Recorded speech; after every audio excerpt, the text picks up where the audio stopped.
Daniel and his 3 friends. It was noontime in the city of Jerusalem. The temple school for boys had been dismissed. Daniel and his 3 special friends were hurrying home to lunch when suddenly a trumpet sounded. "Tai, tai, tai," shrilled the trumpet. It was the noontime call to prayer. 3 times a day, morning, noon, and night, a priest came out on the temple porch and blew on a ram's horn trumpet. "Tai, tai, tai." It's time for prayers. Daniel turned face about toward the temple. All the people of Jerusalem stopped whatever they were doing and faced toward the temple. With bowed heads, they prayed to the God of heaven. At home, Daniel's mother served pulse for lunch.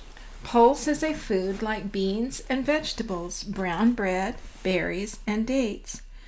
Daniel liked pulse. Pulse would make him grow tall. Pulse would make him grow strong.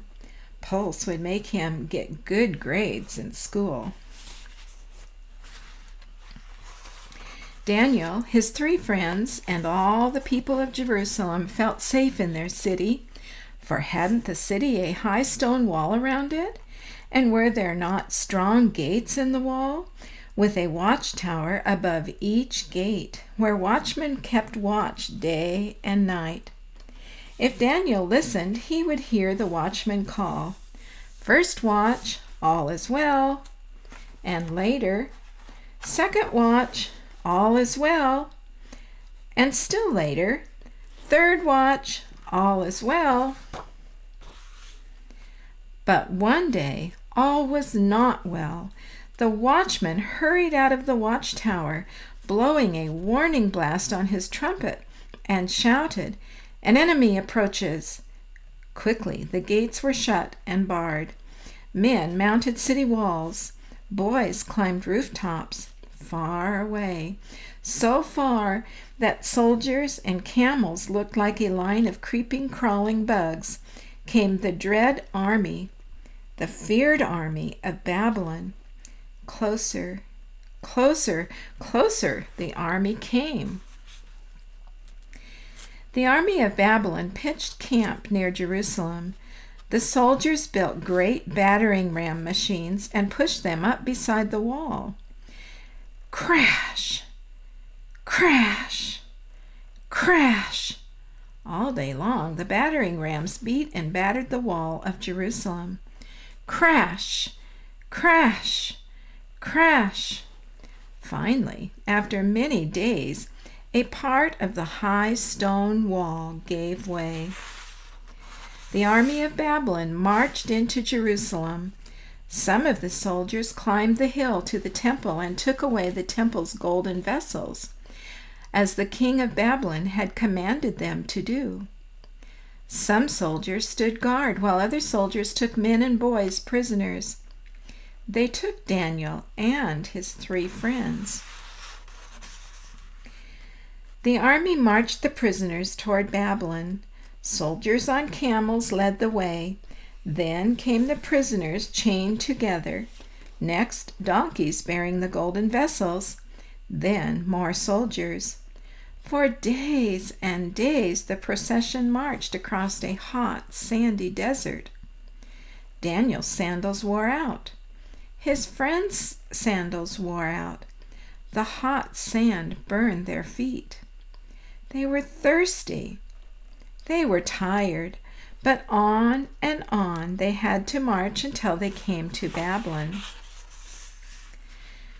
The king of Babylon sat on his royal throne while soldiers paraded the prisoners before him. Said the king to the captain of the army, "Choose boys from among the prisoners, goodly boys. Give them food from my table to eat, and give them of my wine to drink. They shall go to school for 3 years to learn the wisdom of Babylon." Daniel and his 3 friends were chosen. Prince Melzar was given charge over all the boys. That evening, Daniel and his friends talked together. "We cannot eat the king's food," said Daniel. "It has been offered to idols, and besides, the king's food is not the best food for boys. Neither can we drink the king's wine." "What shall we do?" the boys asked one another. Then Daniel thought of a plan. "Let's ask Melzar to give us pulse to eat and water to drink instead of the king's food and wine." "It's a good plan," agreed the three friends. Daniel and his friends went to see Prince Melzar. They bowed politely, then asked for pulse and water instead of the king's food and wine. Melzar shook his head no. "If the king should see you looking thinner than the other boys and learn that I had given you pulse and water, he might even cut off my head." "Please try us for 10 days, begged Daniel. So Melzar agreed to give them pulse and water for 10 days. "Then we shall see," he said. Although Daniel and his friends were far from home, and there was no sound of a ram's horn trumpet to remind them, they did not forget to pray. Morning, noon, and night, Daniel opened his window toward the temple back in Jerusalem and prayed to the God of heaven. He asked God to bless the pulse and water, and to please let it make them strong, so that Melzar might know that pulse and water were better for boys than the king's food and wine.